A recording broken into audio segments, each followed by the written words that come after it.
سکتا ہے تو پھر ہماری جانوں کی، ہمارے لہو کی، ہمارے لہو کے قطروں کی، خانوادہ رسول کے لہو کے قطروں کے آگے کیا مجال ہے جو ان کو بچاتے پھرتے ہیں؟ اگر امت پر جب پہاڑ ٹوٹے تو امام علی مقام حضور کی امت کے حقوق کی خاطر اپنے گھر کا چھوٹے سے چھوٹا بچہ بھی لے کر میدان کربلا میں اتر آئے. اور ایک ہم ہے جو صبح و شام تاجدار کائنات صلی اللہ علیہ وآلہ وسلم کا نام لے روتے ہیں. ایک ہم ہے جو صبح و شام امتی امتی کرتے ہیں. ایک ہم ہے جو صبح و شام حضور کی محبت اور اہل بیت پاک کی محبت کا دعویٰ کرتے ہیں. لیکن جب حضور کی امت پر ظلم کے پہاڑ ٹوٹتے دیکھتے ہیں، اپنی قوم اپنے ملک کو مصائب و آلات میں دیکھتے ہیں، تب ہماری عقل کے تمام طبق روشن ہو جاتے ہیں. تب ہماری عقل کو ہر بات سوچنے لگتی ہے، ہر اچھائی برائی میں سوچ و بچار شروع ہو جاتی ہے. جب حضور کی امت مشکل میں تھی، خانوادہ رسول نے تو مدینہ المنورہ میں یوں سوچ و بچار نہ کی تھی. وہ تو گھر کا سب سے چھوٹا بچہ لے کر بھی میدان کربلا میں اترا. یہ مثال رقم کرنے کے لیے کہ محبوب کی امت پر ہر شے قربان، محبوب کی امت پر ہر شے قربان ہے. امام علی مقام کو جو محبت اپنے نانا سیدنا رسول اللہ صلی اللہ علیہ وآلہ وسلم سے تھی اور ہے، ہم اس کا ذرہ بھی اپنے دل میں محبت کا دعویٰ کر سکتے ہیں؟ نہیں کر سکتے. تو آپ نے عاشقوں کو جینے کا سلیقہ سکھایا ہے کہ جس سے محبت کرتے ہو، جب اس کی امت پر مصائب ٹوٹے تو اپنا خاندان بھی لے چلو قربان کرنے. انہوں نے محبت کرنے کا سلیقہ سکھایا ہے. تو امام حسین علیہ السلام فقط امام الشہداء و جنتوں کے امام نہیں ہے، امام حسین امام العاشقین بھی ہے، کیونکہ انہوں نے رسول اللہ صلی اللہ علیہ وآلہ وسلم سے عشق کیا اور عشق نبھانے کا پوری دنیا کو سلیقہ سکھایا. اللہ اکبر یا رسول اللہ سے عشق کیا اور اس عشق کو وفا کرنے کا سلیقہ سکھایا. جہاں پر ہم ذکر حسین کی مجالس اٹینڈ کرتے ہیں، وہاں ہمارے لیے بہت بڑی سوچنے کی بات ہے. اپنے گھروں میں پرآسائش کمروں میں آسان زندگی میں فقط مسلح پر بیٹھ کر محبت کرنے سے تاجدار کائنات صلی اللہ علیہ وآلہ وسلم کا کوئی عاشق نہیں بنتا. سبحان اللہ. یا مائک اور ممبر پر کھڑے ہو کر تاجدار کائنات صلی اللہ علیہ وآلہ وسلم کی شان بلند کرنے سے، اہل بیت پاک کی شان بلند کرنے سے، نعتیں پڑھنے سے، قصائد کرنے سے کوئی محمد عربی کا عاشق نہیں بنتا. کیونکہ عاشق وہ ہوتا ہے جو محبوب کی رمز آشنا ہو، اس کی رمز سمجھتا ہو. اور رمز کیا کہتی ہے؟ جو وقت کی نزاکت و ضرورت ہوتی ہے. اس وقت کی ضرورت تھی کہ رسول اللہ صلی اللہ علیہ وآلہ وسلم کی امت استحصال کا شکار. تو عاشق کیا کرتا؟ اپنے خاندان کو لے کر میدان کربلا میں اترتا، کیونکہ محبوب کی امت کی حفاظت میں محبوب کی رضا ہے. آج اگر کوئی تاجدار کائنات صلی اللہ علیہ وآلہ وسلم کا سچی محبت کا دعویٰ کرتا ہے تو پھر اپنی منطق اور لاجیکل آرگومنٹ سے باہر نکل آؤ.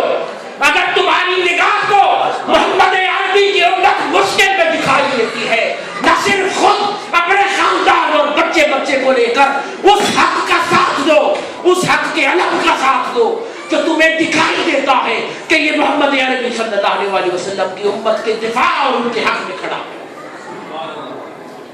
یہ عشق کی آواز اور عشق کا تقاضا ہے.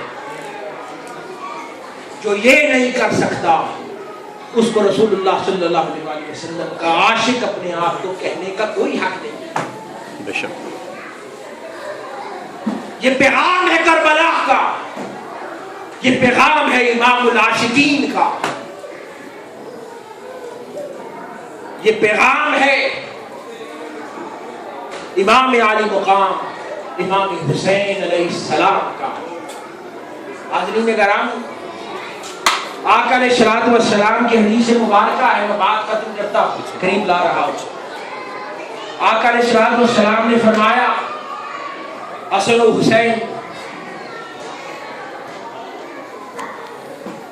جنتی مردوں کے سردار، اس پر کسی کو کوئی شک نہیں۔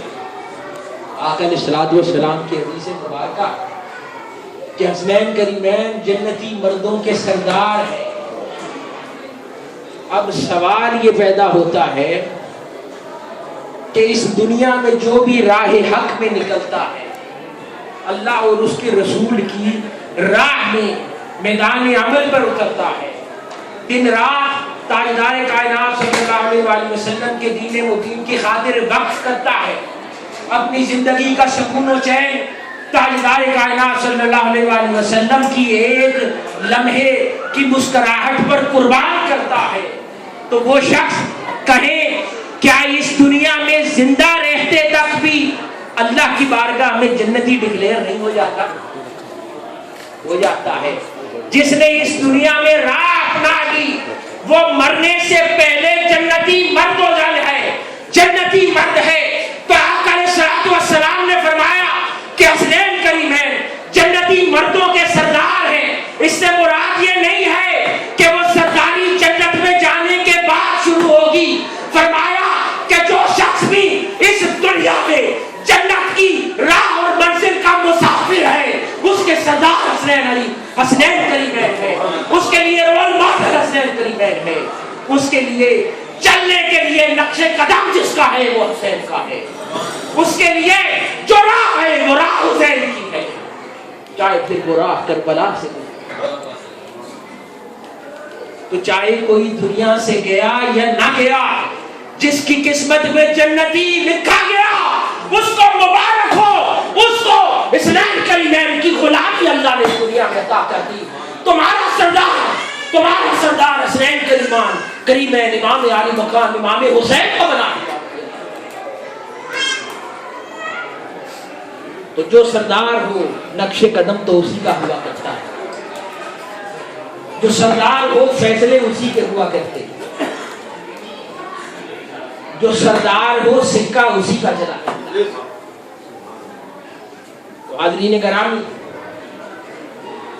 بات کو اختتام پر لا رہا ہوں۔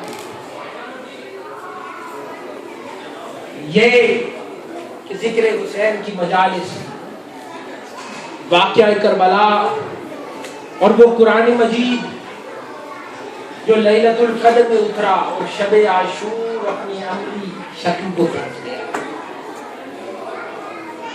اس کا تقاضا یہ ہے کہ خانوادہ رسول اگر حضور کی امت کے لیے استحسانوں کے لیے اپنا خانوادہ قربان کر سکتے ہیں تو بہت بڑا پیمانہ سیٹ کر دیا گیا ہمارے سامنے، زندگی کی راہ کا تعین کرنے کے لیے، اپنی ڈیڈیکیشنز کو سیٹ کرنے کے لیے، تاکہ ہم ہر اس استحصال کا مقابلہ کر سکیں جو استحصال نبی مکرم صلی اللہ علیہ وسلم کی امت کو پریشان کرتا ہے۔ اور جہاں وہ حق کی آواز بلند ہو، جس میں حسینیت کی خوشبو آئے، بس اس خوشبو کے پیچھے چل دیا، عقل کے گھوڑے زیادہ نہ دوڑایا کریں، کہیں وہ حسینی قافلے میں سفر سے محرومی نہ ہو جائے۔ سبحان اللہ۔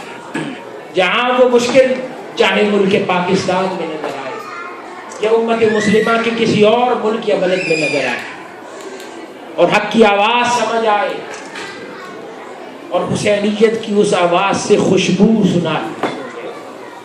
حاضرین گرامی، اب حق کی آواز لگانے والے بہت ہیں، اب سوال پیدا ہوتا ہے نا کہ وہ آواز پہچانے کیسے؟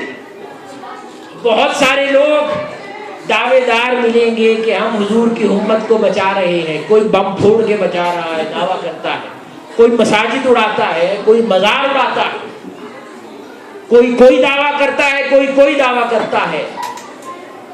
واقعہ کربلا نے امام حسین نے بڑی آسان تحقیق فرما دی۔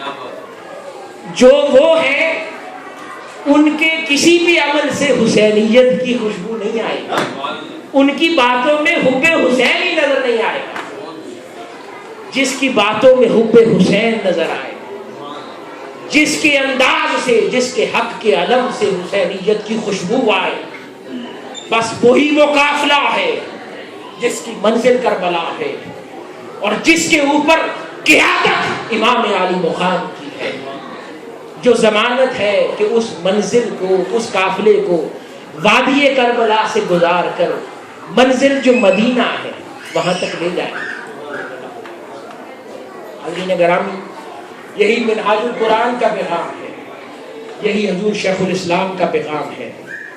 منہاج القرآن حسینیت کی تحریک ہے، حسینی لشکر ہے، اور جہاں کہیں بھی حضور کی امت پر استحصال ہوتا ہے، چاہے ان کا فکری مذہبی استحصال ہو، چاہے ان کا سیاسی استحصال ہو، چاہے ان کا معاشی استحصال ہو، اس استحصال کے خلاف ہر محاذ پر، ہر فرنٹ پر آپ کو آج چاہے پاکستان ہو یا پاکستان سے باہر ایک قیادت کھڑی نظر آئے گی، اس کا نام شیخ الاسلام ڈاکٹر طاہر القادری ہے، اور ایک تحریک نظر آئے گی جس کا نام منہاج القرآن انٹرنیشنل ہے، جس کی آپ کی شہر میں بھی اقامت ہوگی۔ اس کا حصہ بنے، اس پیغام کو سمجھے، اس قافلے کا حصہ بنے، تاکہ آج حضور کی امت پر جتنے استحصال ہیں وہ خانوادہ رسول اور امام علی مقام کے نقش قدم پر چلتے ہوئے، ان کی سنت مطہرہ پر چلتے ہوئے ہم اس استحصال سے حضور کی امت کو دور کر دیں، اور امام علی مقام کی سنت پر عمل کرتے ہوئے حضور کی چہرہ مبارک کو کچھ دیر کے لیے مسکراہ رکھیں۔ اللہ پاک ہمارے حال پر لطف و کرم فرمائے، جو باتیں ہم نے کی ہیں ان پر عمل پیرا ہونے کی توفیق عطا فرمائے۔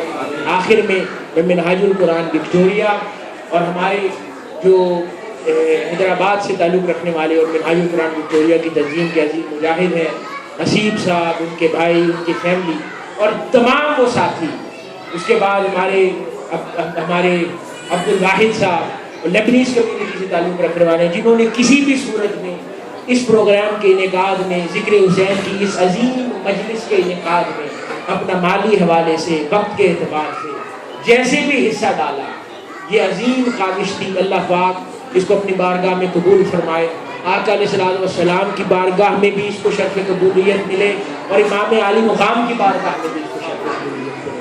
اللہ پاک ہمارے حال پر لطف و کرم فرمائے، آپ سب کو، ہم سب کو اسی طرح اتحاد اتفاق کے ساتھ رکھے اور امام علی مقام کے نقش قدم پر رکھے۔ والسلام وما علینا الا البلاغ۔